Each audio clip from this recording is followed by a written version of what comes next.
Alright, here is another question under equilibrium of forces that we still need to solve. It's still a YA question.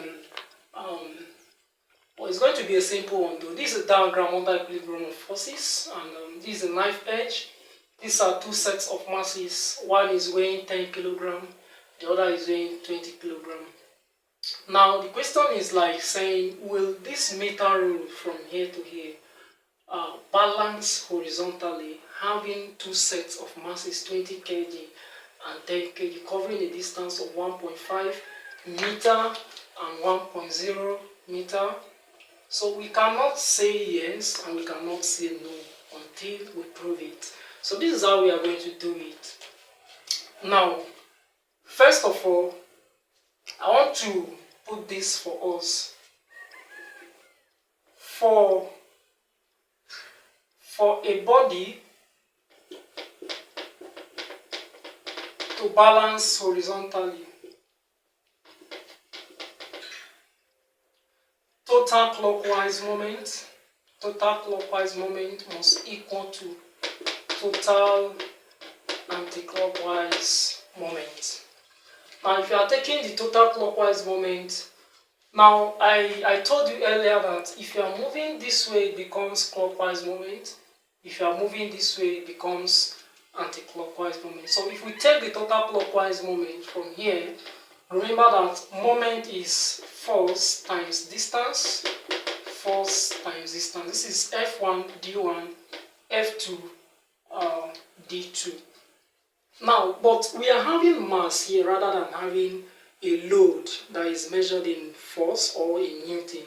So what do we do? Now we are going to break this force into two because it's a weight. So this force is giving us mass times acceleration due to gravity multiplied by this one. And then this second force is also giving us mass 2 multiplied by acceleration due to gravity multiplied by what? The distance covered. Now taking our clockwise moment from here, which is giving us our M1, G and D1, the value of this M1 is given as 20. We multiply it by G. The value of G is 10. Note that G is equal to 10 meter per second squared. This is the value of acceleration due to gravity. So we multiply it by the distance it's covering to the knife edge, the center point here, which is what? 1.0. So we equate it to the anti-clockwise moment, which we have the mass 2, 10, multiplied by 10 meter per second squared, multiplied by the distance that it is also covering. So we have 1.5. Now we have 20 times 10 times 1 gives us 20 multiplied by 10 is 200. We have 200 here. Then 10 times 1.5 is 15. 15 times 10 is giving us 115. 150. So here you can see that here becomes the clockwise moment, here becomes the anti-clockwise moment. You will discover with me, this is Newton meter and this is also Newton meter. You will agree with me that M1 is not equal to M2.